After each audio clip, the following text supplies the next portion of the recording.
Okay, now let's talk about Aurora, which is going to be a big focus on the exam from an architectural point of view again. To understand the difference between Aurora RDS and DynamoDB, for example, so Aurora is only for PostgreSQL and MySQL compatible APIs, and the really cool thing about the Aurora is the storage. So it automatically grows by increments of 10 gigabytes up to 128 terabytes. So storage is something you don't think about when using Aurora, and it's one less constant on your end, and rest of the thing you could manage. So there is a 6 copies of data being made across the different AZ, and Aurora by default is going to be a multi-AZ database. In terms of read replicas, you can create up to 15 read replicas, and in terms and you are going to get a reader endpoint to access them all. So you don't need to remember where all your reader replicas are. You can just use them from a reader endpoint. You can do cross-region read replica, in which case you need to know that the entire database is going to be copied, not just selected tables. So this is different from say like the DynamoDB. So if you need to replicate just a single table, then you will need to create a specific database for that. With cross-region read replica, it's the entire database that's being copied, and you can have the capability to load or export data directly from or to S3. The idea is that you don't need to use a client's application to read the data from Aurora and then add into the S3 or vice versa. It goes directly from Aurora into S3, and hence saving you a lot of resources and network cost. And there is backup, snapshots, restore features, which are the exact same as of the RDS. So now let's say have a look at how Aurora works from an architectural standpoint. Okay, so you have so you get 6 copies of your data across 3 AZ, and 4 out of 6 copies are needed for writes, and 3 out of 6 copies are needed for reads. So there's a self-healing and peer-to-peer replication, so you don't need to worry about it. That this is Amazon Web Services engineering behind this, and that made it possible. And the storage of your database is going to be stripped across hundreds of volumes, so there's no single point of failure. So here it's the idea. Okay, we have a shared volume that's going to have replication, self-healing, and auto-expanding capability up to 64 terabytes. And so as we start entering data into your Aurora database, it's going to be replicated across 6 blocks in 3 different availability zones. So here's the blue, here's the orange, and here's your entire database. Then you are gonna get different Aurora there. So in case you have a master, you need to know that the failover for the master happens in less than 30 seconds. So this is quite helpful, and the master is the only database in Aurora that's be able to write to the storage, and then you can use the master up to 15 Aurora read replica to serve the reads. So you can add as many as, for example, 6, 5 read replicas in this example to help you enhance the read volume. So the idea here is that you can really have the RDS capability while making sure it's going to be a bit more cloud native, serverless, a bit more fast for failovers in case there's an issue with the master. Now finally, as I said, there is support for the cross-region replication for your read replica. So this could be a way for you to create a disaster recovery strategy, and then you would promote the read replica into its own region in case there is a global outage in your region itself. Okay, so for your DB cluster, we have this shared storage that has auto expanding from 10 gigabytes all the way to the 64 terabytes, and we have a writer endpoint, and this is going to point directly into the master Aurora database, and then the client, if it talks to the writer endpoint, will be redirected to the master, and then we have a bunch of read replicas, and they could be auto scaling as well. So it's possible for you to add and remove read replicas over time, and the reader endpoint is going to be used for doing a connection load balancing. And so the client should use a reader endpoint to make sure it's gonna be reading from one of the reader replicas in Aurora. And A cool capability of Aurora that's going to be a bit new is called the Aurora Serverless. And the Aurora Serverless, you get automated database instantiation and auto scaling based on your actual uses. So it's going to be a great way when you want to have infrequent, intermittent, and the unpredictable workload,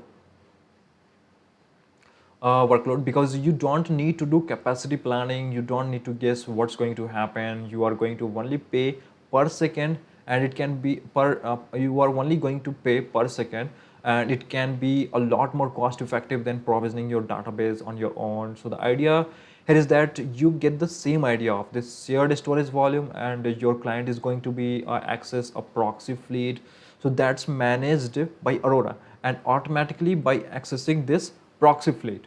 Okay, and is going to access your Aurora database instance. And the cool thing is that these instances are going to auto scale automatically based on all your uses. And in case you are not using the Aurora database, it is very much for you to have 0 Aurora instances, and so you are not going to pay anything while Aurora is not being used. So that's the serverless. So Aurora Serverless is going to take things to the next level, and it's trying to take database that's provisioned and make it a little bit more elastic to fit the kind of the workload you may have. So that's going to be the more infrequent and elastic as well. So another way to do the cross-region replication is to use something called Global Aurora. Global Aurora. So we have cross-region read replicas with Aurora, and they are very helpful for disaster recovery.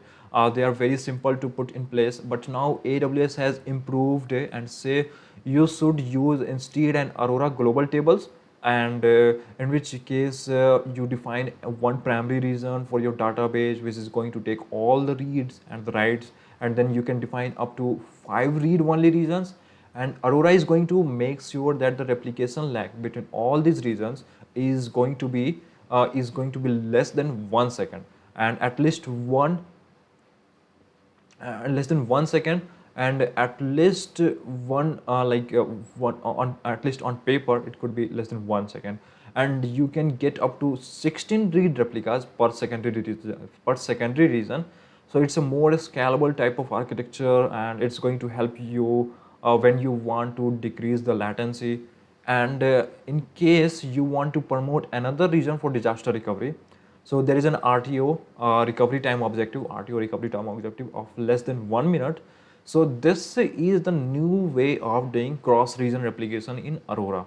It's better when you use global database. So the idea is that we have here our primary application in US East 1 region, and your application is going to do all the reads and writes from the US East 1, but you are going to define a secondary region in EU West 1, and there's going to be a replication that's going to be fast, less than 1 second in between 2 regions. So if you are not able to see, that's arrow is coming up from the US East 1 to the EU West 1 secondary region, Aurora, Amazon Aurora. So the replication that's going to be fast, less than 1 second in between the 2 regions, and your applications to do read-only workloads can be done directly from the secondary region. But as I said, it is very possible for you to promote the other region in case of issues with the primary region. So Aurora is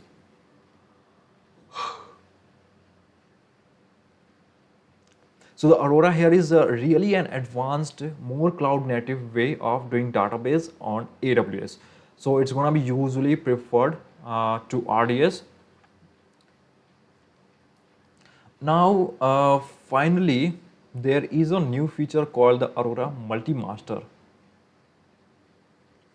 Aurora Multi-Master, so I have been saying there's only the master node that can take reads and writes, and there's only one of it, okay? But in case you do want to immediate failover for the write node, so you are gonna get availability of your write node. So then you can define an Aurora Multi-Master database, in which case every Aurora node can do read and write. So it is more efficient than promoting a read replica as the new master, and so this is a new feature of Aurora, in which case each node in your Aurora cluster is going to be a master, hence the name multi-master. And so you can do read and write from each node, and obviously that means that if one of these node fails, you can fail over to the other nodes and not be interrupted in your workload. So this is a new feature and it can come up in the exam as well. So okay, next let's talk about the Aurora endpoints. So an endpoint is the combination of a host address and a port, and you have multiple types of endpoints. You have a cloud cluster endpoint, that's a writer endpoint which allow you to connect to the primary DB instance in Aurora cluster, that is going to be used for all write operation. So inserts, updates, deletes, and as well as maybe some queries. Then we have the reader endpoint, and the reader endpoint is going to provide load balancing for read-only connections to all the Aurora replicas in your Aurora cluster. So it's going to be used only for read operations, so queries, and then you can define custom endpoints, and these endpoints are sets of database instances that you choose in Aurora cluster, and they are very helpful when you want to connect to different subsets of database instances with different capacities and configurations. For example, a different DB parameter group, like a different DB parameter group, and finally you have an instance endpoint, which is the endpoint you connect to a specific database instance in the Aurora cluster, which is used when you want to diagnose a specific DB instance or fine-tune one specific DB instance. So for custom endpoints, how they work? So here is represented the writer endpoint as well as reader endpoints, okay, and a custom endpoint. But say you want to define a subset of Aurora instance as a custom endpoint, in which case you can define a custom endpoint, and as you can see, this endpoint is connected to db.r5.2x large and instances of Amazon Aurora, and I have two. So there are more powerful instances, and therefore maybe I want to use this custom endpoint to run analytical queries on specific replicas. So this would be one of the use cases of this feature. Now the reader endpoint is generally not used once you define custom endpoint, because well, you would define custom endpoints for all your database instances. Now next you have Aurora logs. So you can monitor the following logs with the Aurora logs. You can define the monitor error logs. You can define to monitor error logs, slow query logs, general log, and the audit log. So all these log files are created within Aurora, and then they can either be downloaded or published to CloudWatch logs. So you will find them as a stream in CloudWatch logs, or downloaded them directly on your computer for offline analysis. And okay, and this is it for the Aurora, and that's all you need to know for the Aurora, and I hope you liked it, and I will see you in the next lecture.